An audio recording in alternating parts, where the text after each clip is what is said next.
I'm so glad you're here. I'm Kate Champion. I'm an author, therapist, and generally curious human whose life has been full of ups and downs, twists and turns, mess and adventures, some intentional and some not so much. Welcome to Living Big Mindfully, a later in life podcast. Here are 3 questions for you. Are you ready? Are you in midlife or beyond? Or maybe struggling with next steps or finding your feet? Possibly feeling like something's missing, not quite right with your life? Or maybe you have a sense that you're really not living your own truth. Okay, you're right, that was way more than 3 questions. But were there any yes answers? Yeah? Okay, fantastic. That means that you are in the right place and this is the show for you. So grab a seat, get comfy, and join us for inspiring, heartfelt conversations. Conversations with real people just like you and me. Listen in as we chat about life, love, health, healing, and thriving well into our later years. And let's commit to creating honest, fulfilling lives and giving a high five to living big mindfully. One more thing. Make sure you visit katechampionauthor.com. Check out Never Too Late and You Are Limitless, my best-selling books. And while you're there, be sure to download your free hiking guide. And remember, check out our Living Big Mindfully community on Facebook. And please share your favorite episode with your friends. Thank you so much. Okay, that is enough for me. Are you ready? Great. Then let's dive in.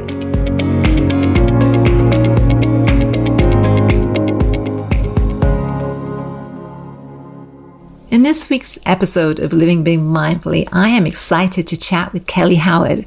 Kelly is a fitness consistency expert, podcaster, author, and adventurer who believes that when we feel strong, confident, and empowered, we can do anything. Need a mini crash course in consistency? Kelly's got you covered. Everything from starting small, getting unstuck, to staying motivated for the long haul. We also take a deep dive into the importance of living well and creating a sustainable health span, and using audacious adventures as a tool for lifelong learning, joy, and personal growth. Kelly talks to us a little bit about the importance of finding community, and she candidly shares some of her personal struggles in that area. And lastly, make sure you stay tuned for Kelly's actionable tips, strategies, and sage advice, all designed to help you get and stay moving.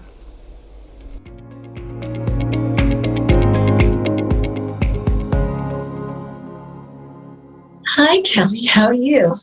I am wonderful. How are you doing? I'm so excited to be here. I appreciate it. So Kelly and I have had a connection. I have been on her podcast. She has a great podcast called Fit is Freedom. And I actually have a lot of respect for Kelly. She's a woman after my own heart. She has an adventurous spirit and she's all about consistency.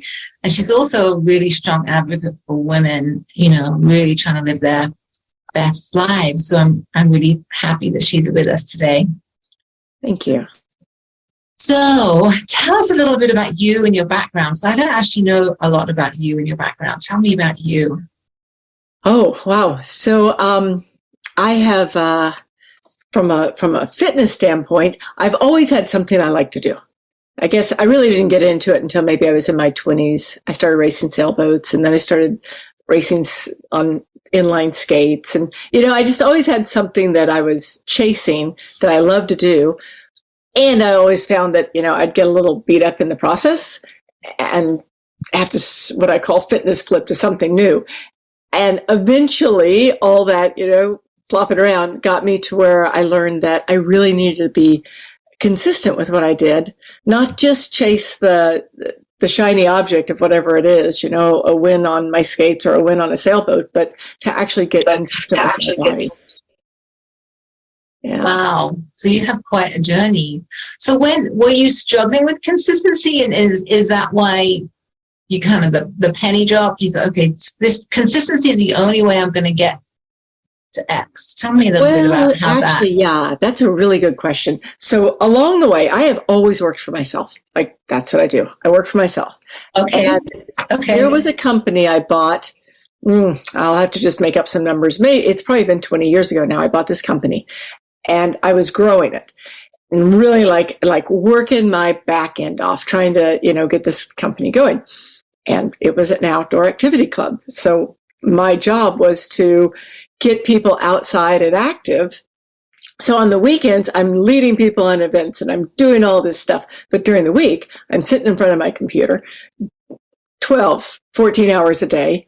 My mother has a stroke at that point. We buy a new house at that point. And so, it was that perfect storm. Just that perfect storm of everything. And it probably only took me about 6 months. And one day I woke up and I couldn't get out of bed. Like I was in so much pain. I literally crawled to the bathroom to go pee. And I was like, oh my gosh. So, of course, the first thing you do when something like that happens, even though the voice in the back of my head is saying, well, duh, what do you think was going to happen to your body if you just kept pushing like this? But the voice in my back of my head is like, well, maybe you're like, maybe you're dying of something. And I'm like laying in bed, Googling back pain, and everything's all about, well, you just weren't really exercising, were you, Kelly? And I wasn't. I was doing all the things and thinking that I could just dial it in on the weekends. And these were big events. They weren't just like, let's go ride around the city. It was like, let's go ride 100 miles on your bike kind of thing. And my body just said, no, done. And that was actually the start of Fit is Freedom. Even though that was a really long time ago, that's when I went, okay. Because I started looking around and going, wait a second. All these friends of mine are doing the same darn thing. We're taking care of the kids. We're taking care of the parents. We're taking care of the business. We're taking care of the house. We're just like taking care of everything except for ourselves. And that's where we really have to start. Because if we don't take care of ourselves and our bodies, they're not going to hold it together for us very long. That is so powerful. So powerful. I don't know if we talked, but I had a kind of a little bit of an experience with like that too. I'm not going to go into the whole story, but just waking up one day and just not being able to move. And again, from, unprocessed grief, loss and trauma, and just not caring for myself, right? Go, go, go, go, go for years, burying all the crap, right? And really not, a lot of processed food, no movement, and just like, yeah, the body will shut you down. It will. It's like, wait a second, I've had enough of this. Let's get this show right. Yeah, that's an amazing story. So thank you for sharing that.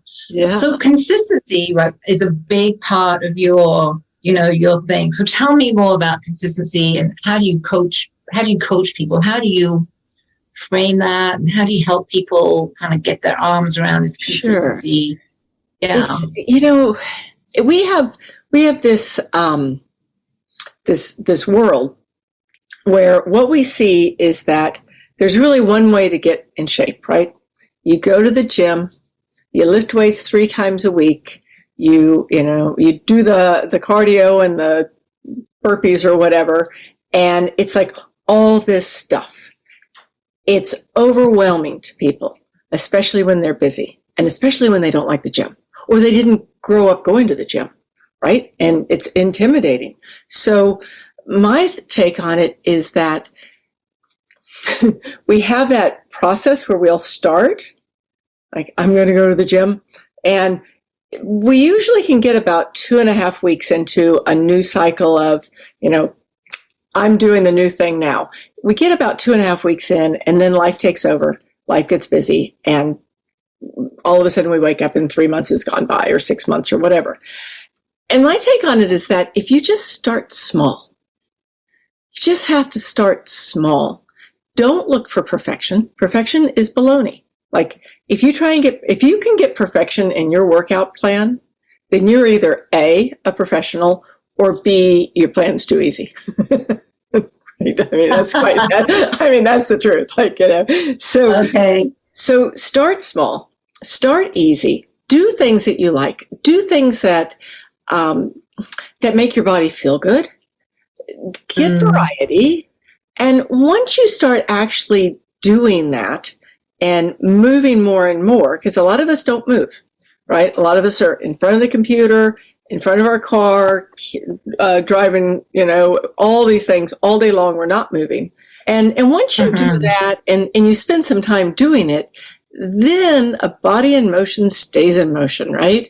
Then it's time to start dialing it in and creating a fitness plan and creating a schedule and all of those things that matter. But if you don't start small, you'll crash like we have every time before, because it's like a New Year's resolution. What do they have? 3 weeks? That's what I'm thinking. Right? That's what I'm, yeah. By the time you check in with people by February, it's like resolution, what resolution? Right. Who are you? Yeah. I don't even know what you're talking about. Yeah. You make some great points. I had this friend I used to work with, and she was into this kind of fitness thing, but she was really, she had knee surgery and she was a little heavier. So it wasn't easy for her. But she had this little mantra, if you like, and she said, when you rest, you rust, right? And, when the body's resting and it's not moving, things are rusting, right? Things are kind of seizing up, right? The joints aren't healthy and the ligaments aren't moving and the blood's not flowing. And that has really stuck with me, right? When you rest, you rust. That's kind of what you're saying, that movement. Yeah, we have to get used to moving again. Like when we're kids, right? We're always moving. But then, I don't know, life takes over. And I think that a lot of it is that we simply spend so much time trying to take care of everyone else that we forget. And I do it too. I do it too. Mm-hmm. As I've been finishing up this book, what I've noticed is that I am spending way too much time sitting on my back end in front of my computer, and I'm doing, for those of you who don't see us, I'm wiggling, right? I'm like sitting over on my left hip because my right hip hurts. And I'm like, Kelly, come on. Yeah. You're smart. Yeah, that's right. It's amazing how much we can feel in the body, right? The body will tell us, right? The body will what we need to be doing. Yeah, for sure. So you have a message around consistency, but you also have a message around freedom, right? Your business podcast is called Fit is Freedom. So where does the freedom component come in? Tell me a little bit more about that. Comes in a couple of places. So one place is that I think a lot of us have that desire to have more, not more being, I want more stuff right now, but just a bigger life. In fact, the title of your podcast, right? Live Big Mindfully, right?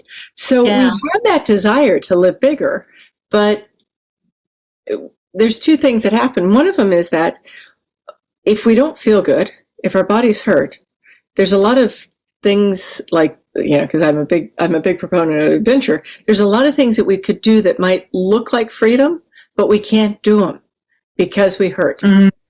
Right? I mean, that's that our bodies, once again, are saying, hey, until you take care of me, I can't get you out there, dancing under the stars. You've got to take care of me right now. And then the other piece of freedom is I meet so many women that have this. And this is funny because this seems to be my theme today, but it is true. They have taken care of people for so long and taken care of, it doesn't matter. It's not just people, their jobs, volunteer, all the stuff that we do.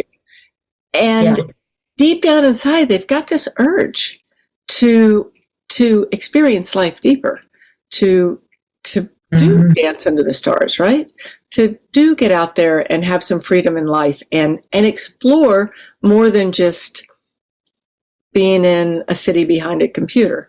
And to me, that's where freedom comes in. And when we take care of ourselves well enough, we don't have to be perfect, but when we take care of ourselves well enough, then we can live that life that allows us to have some freedom, some adventure, some new things. It's just like we dream, but we don't do because we don't think we can. Yeah, that's really powerful. As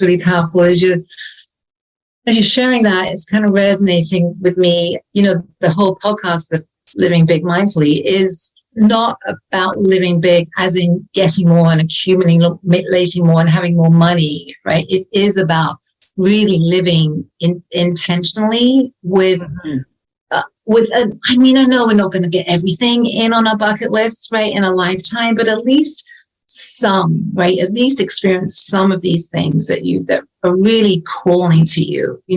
For me, that's freedom, right? That you can be well enough mentally and physically and also spiritually, right? To be able to just participate in some of these things in life that you feel really called to do. Yeah. Oh, yeah. Yeah. People light up. Yeah. I mean, you know this. People light up when they get to do the things that just make them smile and make them feel more alive. Yeah, definitely. It's wonderful to see and experience. So you talk about a fitness North Star that was in our communication before the podcast. I haven't heard that expression. I'd love to hear more about what is a fitness North Star and how can people use that? Yeah, I actually think that is the key point for, there's a better word for that, but I'm just like completely forgot the word, but it is what we have to have before we have anything else. And a North Star is, another way of saying it is, you've got to know your why. Like, why do you want what you want? Anything in life, obviously, but in fitness, why do you want it? I mean, a lot of times we've kind of grown up in this society that's like, oh, you want to lose 20 pounds, or you want to lose 10 pounds, or you want to lose weight. And I can tell you that that's not a big enough driver unless there's a real reason for it. And a North Star is that real reason. Like, what is being fit going to do for you? Where is it going to lead you? Where is your path for freedom? That's your North Star, right? And when you know, like, you really get it, and it can be anything. Like, off the top of my head, I can tell you, like, right now, I do have a client who needs to lose weight, and she needs to lose weight because she's very, very heavy. Her North Star is not that I want to lose weight. Her North Star is that I'm going with you. She's going with me on a retreat. I'm going with you to, this particular mountain range, and I'm not getting left behind. And I'm like, well, that works. And she's like, well, my real North Star is a little bit more positive than that, but you're not leaving me behind. Right? And then someone else is that she has new grandkids, and she truly desires to not just be healthy and well for a long period of time, but to be healthy and well and be the kind of role model that those kids see, so that maybe they're living a life where they're more outdoors, because that's what she likes to do, more outdoors than on their phone. Right? Like, we all have North Stars. I mean, a North Star, like one of my North Stars, which isn't like, I would love to hear one of your stuff. I have this belief, it's my belief, that we're going to probably all live, most of us are going to live for a long period of time. But it's up to us to decide how well we're going to live that life. Because medical science is at a point right now. I mean, I live in Houston, Texas, probably the biggest medical center in the world, right? They keep people alive. That's their job. But is it really living well? And I want to be able to live really, really well for a very long period of time. Another North Star for me is simply the ability to do the things I love to do. Like, I love to whitewater kayak. I'm in my 60s. And I can tell you, I know one other person who's a woman who's around my age who still paddles. And, because when you get on bigger rivers, it's, more stuff goes on. And I want to be able to do those things. And so those are some of my North Stars. I mean, I have others, but like, those are my big ones. Yeah. I want to live well and I want to enjoy it. Yeah. So the living well for as long as you can really resonates with me too. I use that term health span, right? We talk about lifespan, living long as we can, but we don't, I mean, personally, I don't want to live long and unhealthy. I don't want to live long and immobile. I don't want to live long with a whole bunch of issues, right? I want to live, I want my health span to be as long as it can, so that includes, the mental health and physical health. I also add spiritual health in there. So that takes work, right? That takes work and energy and intentional, right? That has to be a priority, right? It has to be every day getting up and making the intention to set that as a priority. I'm going to have the best health span I can and just go for it, You're right. No, you're exactly right. And I do. I like that term. I don't use it very often, but you're exactly right. Health span is the word, because lifespan, I mean, it could be, yeah, it could be something that you really don't want to do. Or Absolutely. I don't want to do, let me put it that way. And it could, full of disease and full of illness and full of lack of mobility, right? It's kind of, yes. This is really coming to mind right now, because I've been visiting a family member in a hospital, right? And there's lots of people in bed, and they've got things, they're breathing for them, and lots of people probably in their 50s and 60s, our age, that are completely immobile. I know. That terrifies me. It terrifies me, and it breaks my heart. Like, it just, because, and a lot of it is, I think, not educated. Not educated from going to school, but just, we don't have an education system that says, you know what, this is a whole lot healthier for you than this. And it's easy, like, driving through, I don't know, I mean, I'm not knocking any food, but, driving through a drive-through is easier than going home and cooking. But long term, the ramifications, right? So it's making your life work in a way that you're not over, how would you say that? So you're not like exhausting yourself because you're trying to be so good, but at the same time, you're making better choices that we maybe didn't know. Like, a lot of choices that we make 20 or 30 or 40 years ago, we thought were really good choices. Right? That makes a lot of sense. My next question is that I want to know how adventure fits into your life and into your business and into your community. Tell me a little about fitness and adventure. How do those kind of go hand in hand? Yeah. So I don't think I ever realized how important adventure was to me. Like, I didn't grow up in a family where we did a lot of outdoor adventures, or like, we just didn't really do any of that. I wasn't driven towards sports as a kid or adventures. But what I've found as I've gotten older is that, first, just being outside, like just being with the trees, in nature, near rivers, like, or the sea, whatever it is, it just changes me. And it changes me in a way that I really like. It's like my cells come alive even more. And that's a piece of adventure, right? And going along with that, it goes back to the very beginning when we talked about the gym. Like, people think, you've got to go to the gym to blah, blah, blah, right? And no, because there's so much adventure out there that we can use to play and learn and grow and get healthier. I know that every time I work with somebody, and we start talking about, well, what would you like to do? Like, what would you really like to be able to do? Everyone says, like, they get a sparkle in their eye and they have something that is an adventure that they would like to do. Like, maybe it is go climb that mountain, or go sail across the bay or the ocean, or it could be anything, right? And it's really interesting, because right this second in my group, we're doing in fact, when we quit talking, we're doing a call tonight, and it's about audacious adventures. And I threw out just like a checklist to everybody last week, and I went, okay, here's your challenge. I want everyone to come back to the group this week with 3 to 5 things that get them excited, like some really audacious adventures. And the texts have been flying, right? Everybody's super excited about this, because it's the difference between, and me too, I've got to go in and lift weights, to, I get to go take surfing lessons, or whatever it is. And adventures light us up. They're a good North Star, right? Yes. They're a really good North Star. Absolutely.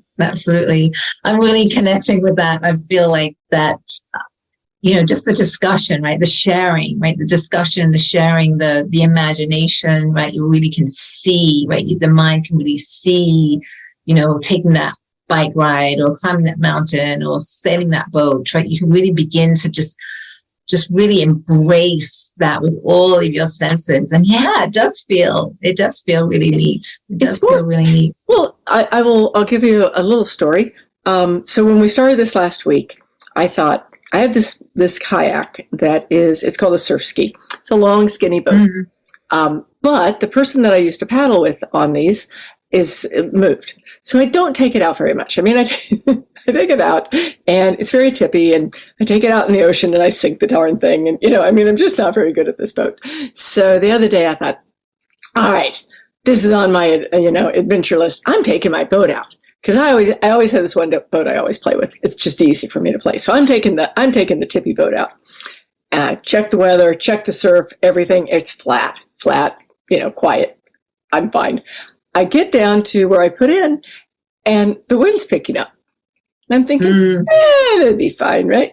So I start paddling out, and I get past the breakwater, and all of a sudden, it's wavy. And this is not a boat that, like my whitewater boats, I can just flip them back up, right? But when this one flips over, you got to get back in, and I'm not very good at it. And so I'm thinking, and I manipulate it. I ride the waves in, and so I start doing it. And the whole time I am slightly uncomfortable. Okay. Mm-hmm. I am past my comfort zone. I'm thinking that, okay, I'm going to wreck this boat on the shore. I mean, it's going to happen, but until then, I'm going to have some fun. Well, I paddled for about an hour and a half. I didn't wreck the boat, luckily. Came in, and I went, what's wrong, Kelly? Why haven't you done this sooner? Like, what have you been thinking?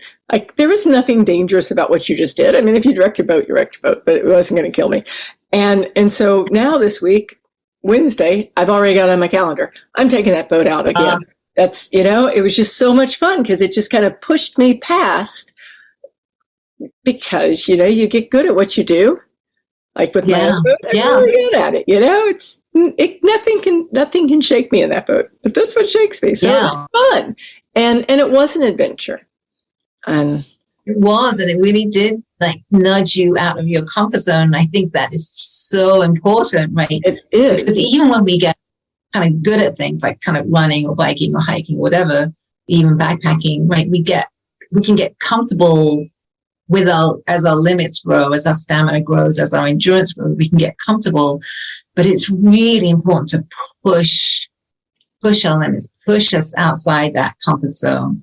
And I think that's really underestimated and not really talked about too much, right? The importance of kind of pushing the limits, especially for women. I don't want to be gender specific, but especially for women, and especially for women as they get a little older, right?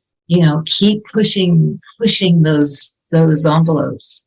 Yeah. And one of the adventure lists that came into me was, really fun. She was going to go do a bar class, and she was going to go do a spin class, and blah, blah, blah. And then she sent me the list, and then she sent me another, like an addendum. It was like, wow, if I was really brave, I'd do zip lining.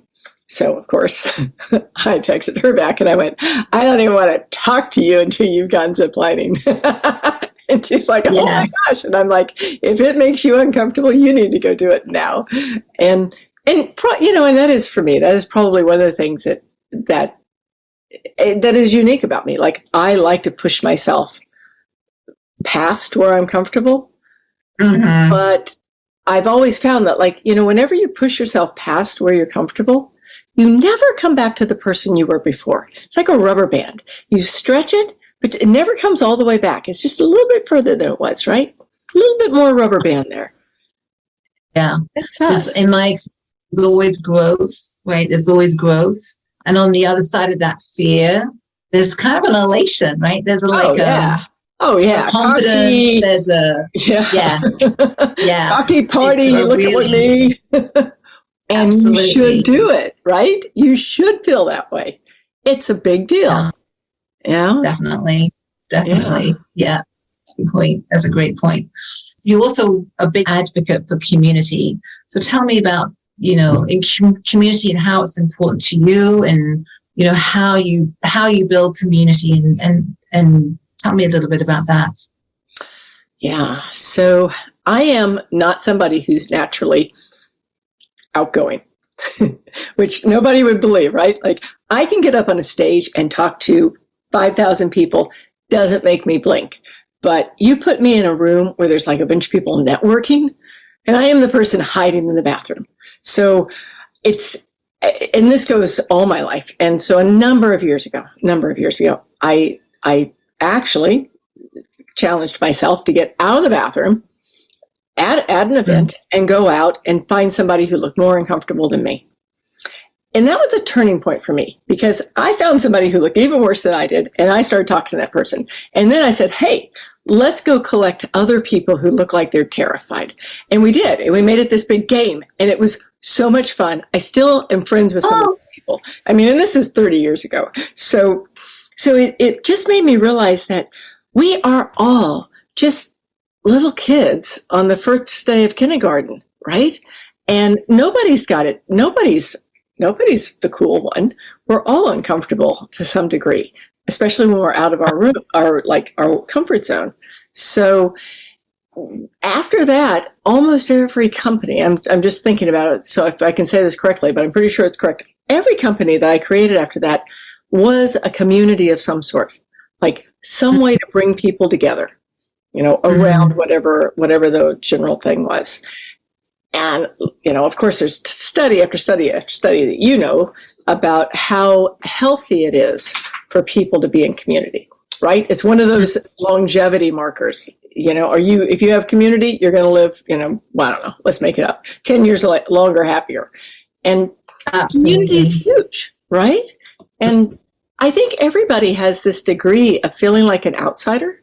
When you realize when you're with a community and you get more and more with them, you realize that you're not an outsider. Nobody is. I mean, people love you. People want to cheer you on. And it's so good for us. It's good for our heart. It's good for our health. It's just good for our minds. And and you asked how to find community. That's probably the question that they get most stumped about. And there are ways, like one way, I always tease people by saying you can pay for it. Like my last business was an outdoor adventure club, right, where people paid to be a member. I went out for a beer last night with some friends who were still, that I met in that club years ago. We're still friends. We're still connected because, we had that line that pulled us together, outdoor activities. So go find outdoor activities. And if you like to hike, get on Facebook and put, hiking in your location. You're going to find a hiking group. I mean, you just have to think outside the box, but not that far. I mean, people are looking for things to do. Yeah. And also it is another example of, maybe you're having to push yourself a little bit outside your comfort zone, right? To go on that meetup, right? That meetup app and, find that hiking or that paddling or that biking group, and maybe showing up for that first event, right? There's a little push there that you're just going to have to put your big girl pants on, right? And show up and smile and, and pretty soon you'll be chatting away to somebody. Yeah. It's true. And I mean, I would say add one little caveat to that is that find people doing things that you like to do. Mm-hmm. It makes a difference. I mean, I went to a party recently. I don't go to parties. I'm despite my, big story about the network in a bit, I'd still rather not go to parties. And so I went to this party. I knew one person, and she was the host. So she was busy. And I was thinking, oh my gosh, what am I doing here? I went around and I purposely talked to people and, I did my thing because I was there, but you can take me and stick me in a group of people that I've never met before in my life, but they're on a river or they're on a trail or they're, on a bike. I don't care, right? I'll talk to them all day long because you have that shared community, that shared aspect. And I think that's super important to remember.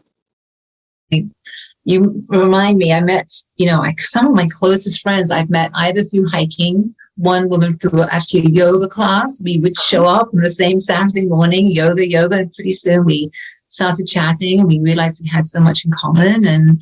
But that connection again, that thread of commonality.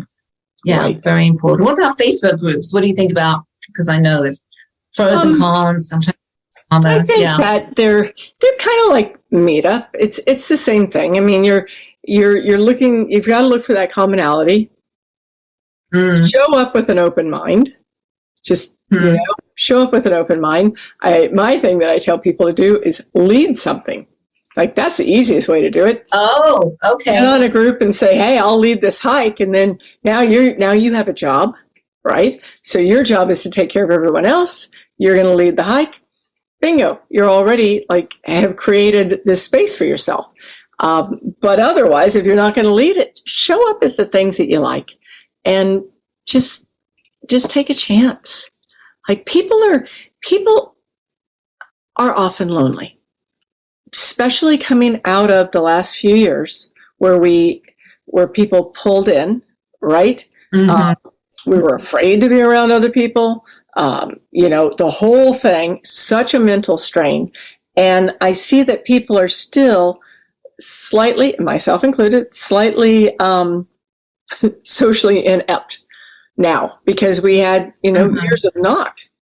Yes. So just give yourself grace and go out there and try some things. Yeah. So be the first one to smile, right? Smile, make eye contact, and just say hi. Yeah. Just those three things can really go a long way. Yeah, for sure. Yeah. So you talk about making plans and having plans to look forward to as maybe a kind of a hook to help with motivation or consistency. But tell me a little bit more about that, the importance of plans. Yeah. So it's beyond a North Star. A North Star is kind of like an overarching why you want this in life, right? But then if you don't have things kind of out there in the future that interest you, that nudge you, that gets your attention, or that you can get excited about, life and fitness and all of it becomes a little bit more of a, I'm not going to say drudgery, but a little bit more of too much of the same old. And it comes back to like that pushing yourself, but it's a different kind of push. It's like that excited push. It's like somebody I was talking to is coming with a retreat with me, and we're not going until the end of the year. We're going to Costa Rica. And she's like, "I can't wait to go." And I'm like, "That's so cool." And she's like, "I got so excited. I actually made 2 more trips plans before then." So here she was. She made this trip plan at the end of the year, and all of a sudden she's like, "I feel so good about that. I'm going to take more trips." And she's got things to look forward to, which just gives you that sparkle in your eye, and a reason to train. Yes. I use those retreats as a reason to train. Yeah. The first time we did one, it was pretty funny. We had just finished, I lead something called Sugar Freedom every so often, a month of sugar free, right? And it was difficult. And so everybody had really bonded, right? Or like totally bonded. We've got maybe, I don't know, I'm going to make it up, 12 people on the call. And I thought, well, I'm going to ask them, who wants to go hike the Smoky Mountains with me? And they're all like, I do. They're like, oh, pumped up, and everybody's excited. And I'm like, great. And so I said, here's the house I found you in. They're like, we're in. And then all of a sudden you can just see their faces. They're like, oh, geez, what did we just say we're going to do? And so it was a little terror and a little bit of excitement. And so we just trained for it. I'm like, anyone can do it as long as you train. So that's right. It just, it became a game changer for so many people in the group, because all of a sudden they did something, that they hadn't planned on being able to do. It was an adventure. They trained, they were consistent. It was all the stuff, right? Yeah. And that came from having something to look forward to. I love that, because actually that has all the components we've talked about, right? It's showing up, comfortable, pushing yourself outside the comfort zone, that intentionality every day. I'm going to take that walk, or go to the gym, or do that yoga class, so you can build that strength and endurance. And having that hook. The community, and having that hook out there, which I think is so important.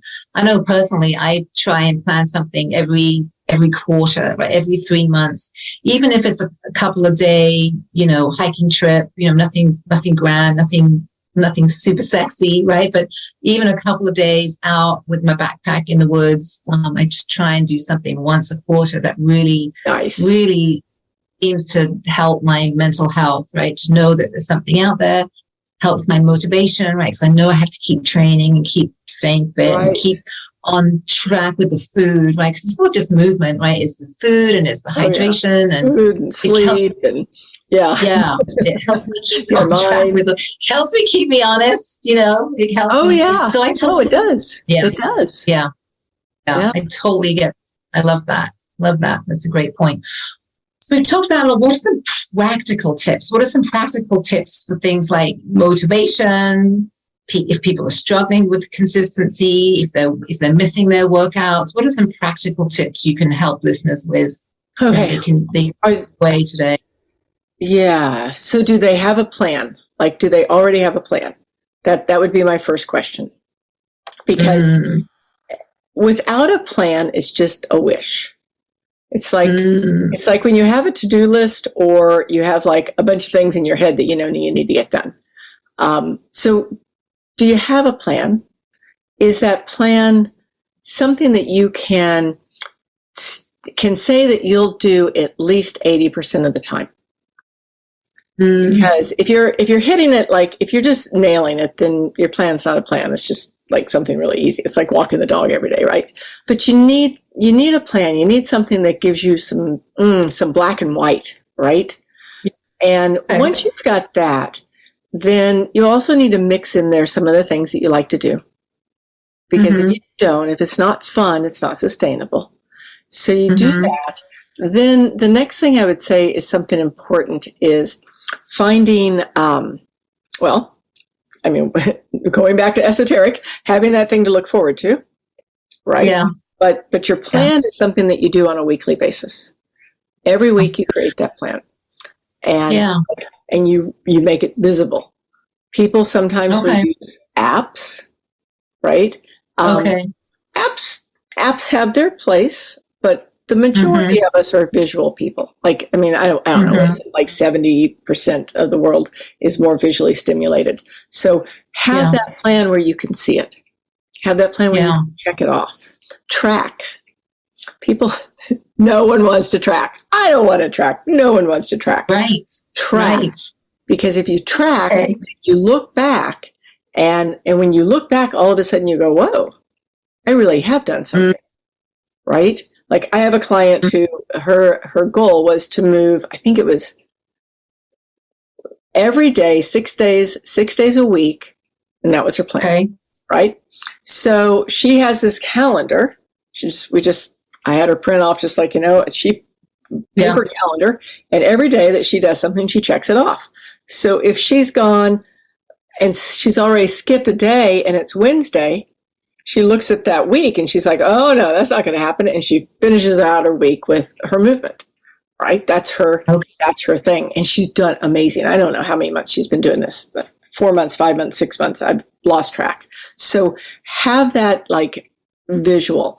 Another thing that you need to do is you need to, and I don't usually use the word need, but you need to know that motivation is not something that people either have or don't have. Tell me more about that. Yeah, right? About motivation. Like people will say to me, oh, I'm just not as motivated as you.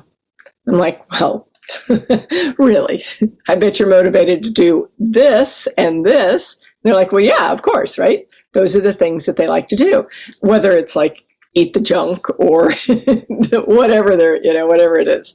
So I don't believe that motivation is a born asset. I think it's a learned behavior. So, and a learned behavior is that like a skill, like a muscle. It's a skill, and it's also something that you can trick a little bit. Like one way so when I say trick your motivation, one of them is the visual, right? Have that plan, have it visual.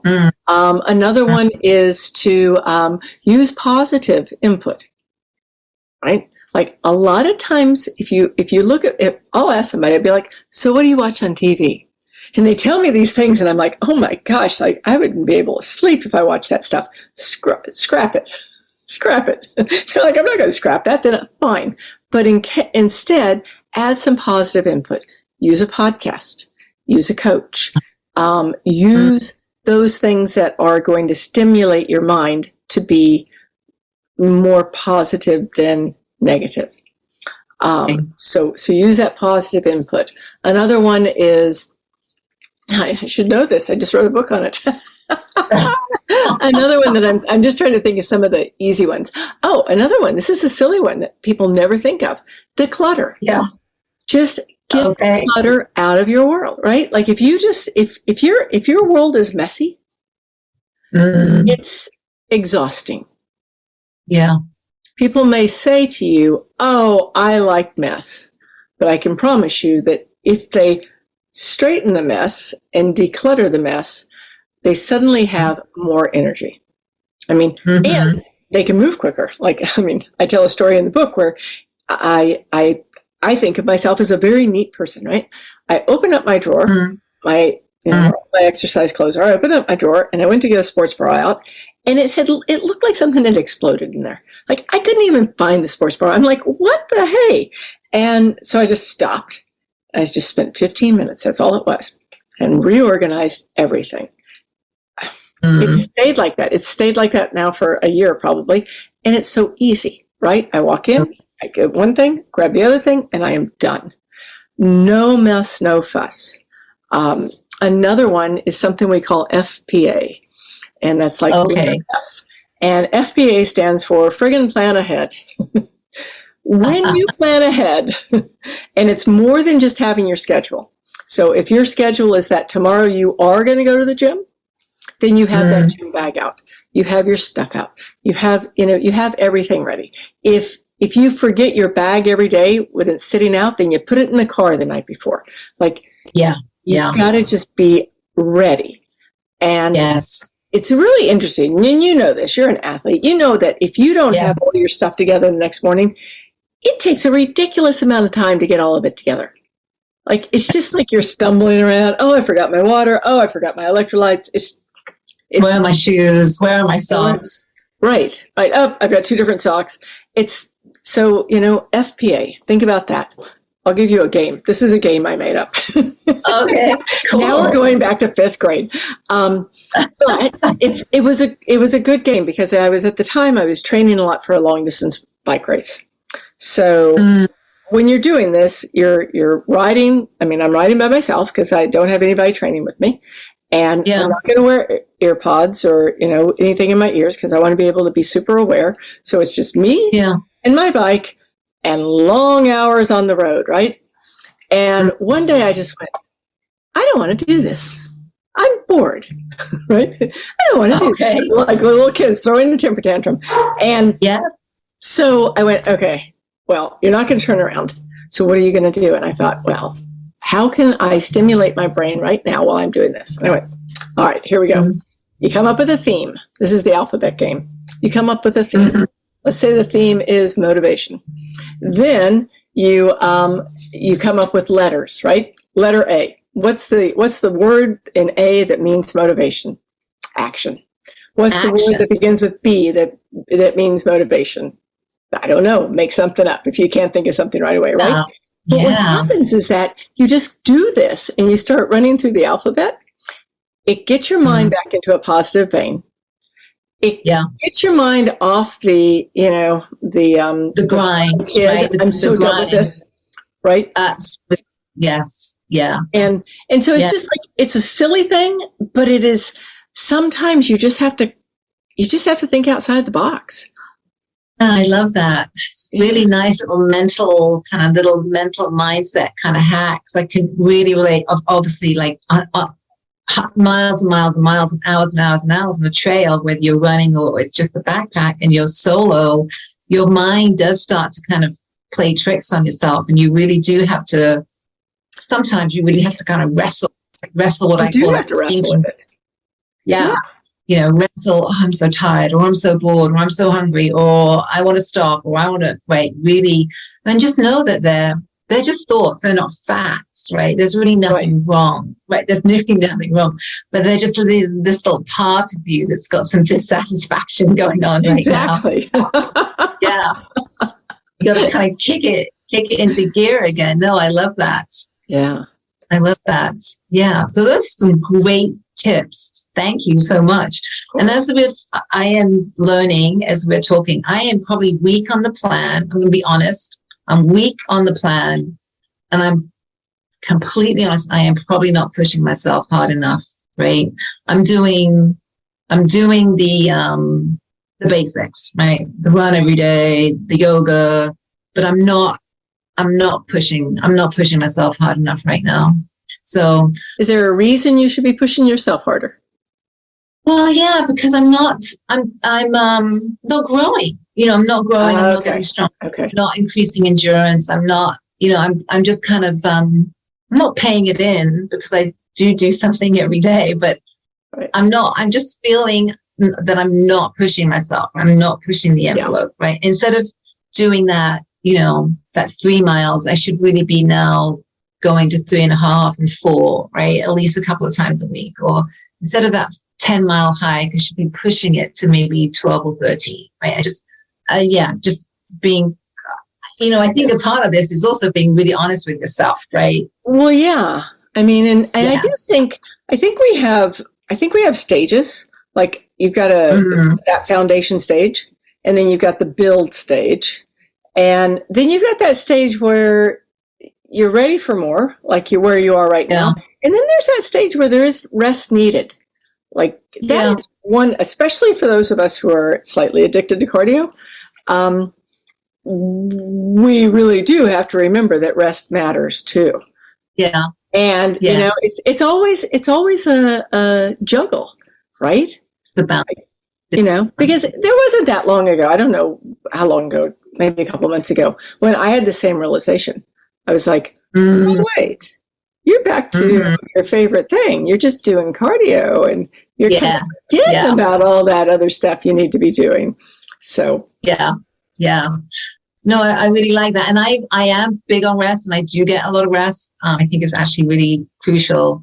But again, just full honesty, I'm realizing that I'm just, I just need to be pushing myself. I'm probably planning more, right? More of that visual plan on a weekly basis.